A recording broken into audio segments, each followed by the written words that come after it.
E aí, galera? Bom, galera, peraí, só um instante. Ok. Bom, galera, então o negócio é o seguinte. Às vezes as mesmas paisagens nos quais eu já filmei aqui, né? De um lado todo sol e do outro lado tudo nébula, chuvisco, chuva, né? Céu fechado, como várias. E tipo assim, no mesmo lugar, né? Convencionalmente, quando. Igual das outras vezes, né? Eu gravei. Eu tô com um problema que eu não vou ficar aí mostrando as paisagens porque não tá pegando legal na câmera, né? Vocês podem ver até o último vídeo que eu fiz, né? Não saiu aí muito legal. Mas enfim. Então, voltando aos assuntos, né? O cerne das questões aí, tá ok. Igual o Bolsonaro fala, né? Agora, para finalizar, então, o assunto. Nossa, isso daí é as pombas batendo as asas, pisando aqui em cima da telha, né? Pisando na telha, mas enfim. Então, voltando. A última coisa no qual eu fiquei de falar, né? Sobre a relação do anglicanismo do Henrique VIII, né, e tudo mais. Bom, gente, eu acho que infelizmente o Henrique VIII ele foi um despota que ele usou muito mal o poder de absolutista no qual ele tinha, né. Eu sou muito de defender que a humanidade inteira, né, então vamos colocar como nós, né, nós também somos da civilização ocidental e tudo mais, né. Nós tivemos bons reis e rainhas do sistema absolutista, né. Eu poderia até falar o Dom Pedro I, né. O Brasil viveu um pouquinho do período absolutista quando a gente teve o Dom Pedro I. Só que eu acho que aí é que poucas pessoas confundem, né? Talvez o Dom Pedro I ele não foi um bom marido, né? Um bom esposo. Isso daí foi muito ruim, né? Mas ao que tudo indica, ele como um pai, ele como um chefe de Estado, né? Um chefe de governo, ele foi ótimo, né? Ele foi excelente, né? Se bobear o melhor aí que nós já tivemos. Mas enfim, né? Então, como é mesmo o nome dele? O Henrique VIII, ele também era um rei absolutista, certo? Agora, ele foi ruim. Ele abusou do governo dele, do reinado dele, né? Alguns dizem que em torno de 3% da população que vivia ali nas Ilhas Britânicas, né, tiveram suas vidas ceifadas porque o cara administrou muito mal o governo dele, né? O desgoverno dele, né? Então, nesse sentido aí, a gente pode falar, né? O Henrique VIII basicamente ia ser um fazedor de L nos dias de hoje, né? Mas enfim. E aí, alguns batem meio que nessa tecla. Aliás, eu só tô fazendo esse vídeo porque eu acho que uma garota aí, né? Não vou me lembrar o nome, né? Ela fez um vídeo falando que ele morreu, que aquele esporte lá que é muito comum na comunidade, nas Ilhas Britânicas, de pegar uma lança, né? Os dois cavalos saírem correndo e um bater meio que no outro, né? E parece que essa lança entrou na perna dele, na coxa dele, aí ele só piorou o estado de saúde dele, né? Ele ficou gordola, né? Ele ficou gordola igual um tipo certo de gordola, né? Aí que infelizmente nós temos no STF, né? Mas enfim, né? Os gordolas aí sempre atrás. Mas enfim, né? Então o Henrique VIII, né? Teve esse problema aí, né? Daí a contar, daí parece que ele ficou louco, aí ele começou a agir de muita má fé, né, com o povo dele. E esse foi o caso, né? Mas, tipo assim, gente, tem muita gente que talvez bate nessa tecla, né? O Henrique VIII. Ah, e é interessante, né? Eu acho que ela fala, ou vamos dizer assim, a extrema unção, né? Que teve na morte dele, né? No leito de morte dele. Mas, ao que tudo indica, o Henrique VIII, o leito de morte dele, eu acho que foi um padre católico apostólico romano fazer, né? Isso que também poucos confundem. E eu acho que aí que está todo o cerne de toda a questão, né? De fato, o Henrique VIII, ele não foi um anglicano, né? Ele não quis ser anglicano, ele não quis ir atrás da igreja anglicana, não sei o que. O Henrique VIII, ele foi um católico apostólico romano, né? Ele morreu sendo um católico apostólico romano e ele gostava de ser católico, gente. Aí que a gente vai falar de cima disso, né?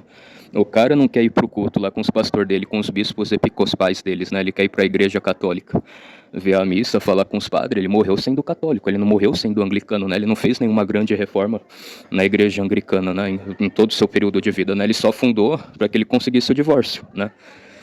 Enfim, né, como eu posso falar isso num bom sentido, né? Eu até lembro que o Papa, se não me engano, acho que era o Papa décimo ou décimo primeiro, né? Não vou lembrar. Ou sucessor do Papa Leão décimo, do Papa Leão décimo, né? Isso. Eu não me lembro muito bem o que ele falou, né? Mas aí o pessoal fez uma sátira, né, em cima. E tipo assim, isso daí eu falo para muitos amigos católicos, né? Amigo anglicano, acho que faz tempo que eu não falo com o Eduardo, né? Mas algum dia eu posso falar isso para ele, né? E aí, ao que tudo indica, o padre, o Papa, já estava com muita raiva dele ter separado da Catarina de Aragão, né? E vocês veem que a Espanha, ela sempre foi muito católica, né? Agora que a Espanha está deixando de ser católica, apostólica romana, né? Tá tendo muito ateu, né? Tá tendo muito ateísmo na Espanha, né? Mas a Espanha é um país que ele é muito bem reconhecido por ser extremamente católico, né? A fervorosidade deles, né? Enfim, então, o Papa já estava com raiva dele fazer essa desfeita para uma católica, né? Obviamente. Mas aí, ele querendo se separar, ele querendo mais ainda, né? Tô com a mulher, depois vou separar, depois vou casar com a outra e tá tudo certo pra mim, né? Mas pro Papa e pra Deus isso não tá certo, né? O casamento, ele não é um... Deixa eu ver. Essa paródia que eles gostam de usar, né? Isso que falam, né? Que talvez o Papa falou pro Henrique VIII. Como posso explicar? Uma relação sexual, né? Obviamente, que tem o homem e tem a mulher, né? É meio complicado, né? E aí o homem, deixa eu ver, ele... Como posso explicar isso no bom sentido? Membro, não sei o quê. Ele tem a ferramenta dele, né? A ferramenta e tem um lugar onde guarda a ferramenta, né? Daí ele coloca a ferramenta lá e tira e põe e coloca, né? Então isso foi que o Papa, dizem, né? Que talvez o Papa falou isso para Henrique VIII, né? Casamento, né? Casamento não é a ferramenta que tira e sai toda hora, né? Ou você fica logo com a sua mulher, né? E faz o máximo para que você não se divorcie dela, né? Ou então você divorcia e você fica mas um bom tempo mesmo sem se casar com nenhuma outra, né? Você não pode, tipo assim, terminei hoje, né? Hoje estou divorciado dessa mulher, eu já vou casar com a outra amanhã, né? Então, obviamente, essa foi a principal crítica que o Papa, né? E muito bem fundamentado aí que o Papa católico fez com Henrique VIII, né? Mas, né? Mesmo com essas desavenças, né? Que óbvio que toda a razão, né? Eu não tiro a razão do Papa, né? Acho que ninguém aí vai tirar a razão do Papa. Então, mesmo com todas essas desavenças e ainda muito mais eu do lado do Papa do que do Henrique VIII, né? O Henrique VIII, ele gostava de ser católico, né? Ele gostava de seguir o rito, a doutrina católica, o missal católico, né? Ele não gostava do missal anglicano, né? Se eu não estou enganado, eu acho que só os católicos e os ortodoxos que os anglicanos usam o missal, né? E, obviamente, que antes dele ir dessa para pior, ele não mexeu em nada, né? Ele não mexeu na igreja dele, na igreja que ele tinha fundado. Agora, os filhos dele começaram a mexer com a igreja anglicana, né? Fazendo as reformas estruturais. Isso eu também, não, se eu não estou enganado, né? Eu olhei bem por cima. Acho que o Henrique VIII, ele chegou a se casar com uma princesa alemã que ela era luterana também, né? Ela era luterana assim como nós, né? Mas enfim, né? Enfim, aí também já é um outro aspecto, né? Também pelo que eu vejo que a igreja anglicana ela não saiu da igreja católica apostólica romana, né?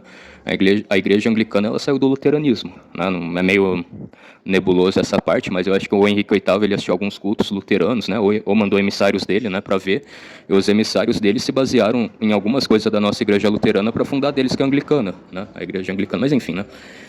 E recapitulando, né? Com relação ao Henrique VIII. Então, tipo assim, ele não fez nenhuma grande reforma, né, na igreja dele, né? E ele se baseou no luteranismo também, né? O catolicismo apostólico romano e o luteranismo. Só que aí a filha dele, né, que viria a ser a Elizabeth I da Inglaterra, né? E deixa eu ver o que mais. Se eu não me engano, acho que a filha dele também, a rainha dos 9 dias, né? A Joana e o filho dele, que também foi dessa pra pior, eles fizeram a reforma na igreja anglicana, né? Falando, é assim, assim, assado, e não sei o que, e pode isso, não pode aquilo, né?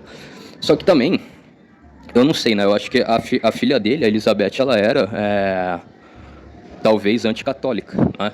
Ela era anticatólica, ela tinha raiva do Filipe da Espanha, né? O rei Filipe da Espanha. Basta você ver as guerras que os dois travou na Inglaterra e a Espanha. E eu, se não estou enganado, eu acho que eles eram primo de segundo grau, ou terceiro grau, né? Justamente por causa da Catarina de Aragão, né? Que foi a... Enfim, tipo assim, eu não sei, né? Primo casando com prima, né? Então acho que teve mais ou menos um rolo assim, né? Eles eram parentes, talvez, né? De um pouco mais distante, né? Não tão próximos. Tipo assim, a Maria I, né? Perdão, a Catarina de Aragão seria tipo uma madrasta dela, né? Quando ela era bebezinha, mas também, né? A mãe dela era a Ana de Bolena, né? Mas, né? Ela meio que foi a madrasta da Elizabeth, né? Mas eu acho que, tipo assim, já tinha misturado o sangue, né? Os genes, porque eles já tinham casado com reis e nobres da Espanha, né? Então acho que eles tinham algum grau parentesco, né? Se eu não estou enganado, né? Mas voltando, então ela tinha esse anticatolicismo, né? A briga também, a rivalidade com Henrique VIII, mas também eu acho que pelo fato dela ter apoiado os calvinistas como é mesmo o nome? É o nome daquela... A Noite de São Bartolomeu, né? Que infelizmente juntou os católicos de um lado e juntou os protestantes de um lado, eles travaram uma guerra, né? Uma guerra sangrenta, é triste, é horrível, né? Mas são fatos históricos, né? A Revolução Gloriosa, né? Que o Edmund de Burke ele elogia muito, né? Acho que o Edmund de Burke ele elogia até o Martin Lutero também, né? Ia entrando um bônus, né? E eu já fiz um vídeo falando sobre a Revolução Gloriosa outras vezes, né? Uns 3 meses atrás, né? Eu acho que eu cheguei a comentar. O rei Guilherme da Holanda, que virou o Guilherme da Inglaterra, né? Ele casou com a rainha da Inglaterra. ele era calvinista, né, presbiteriano, e ele virou anglicano, né? Então talvez parte dessa Revolução Gloriosa teve alguma coisa a ver também com o calvinismo, né? Então só para a gente se situar assim as denominações que tinham nesse tempo, né? Mas em via de regra é isso, gente. Resumindo agora, o Henrique VIII, ele não morreu sendo um anglicano, ele morreu sendo um católico apostólico romano, ele gostava de ser católico, né? E os filhos deles que sucederam o trono deles, né, que é ascender o trono, né, depois da sua morte, eles fizeram a reforma na igreja, né? Então isso que também poucos historiadores falam a esse respeito, né? Mas enfim, então fiquem todos na santa paz de Deus, um forte abraço, fui, tamo junto, falou pessoal, e até a próxima, fui.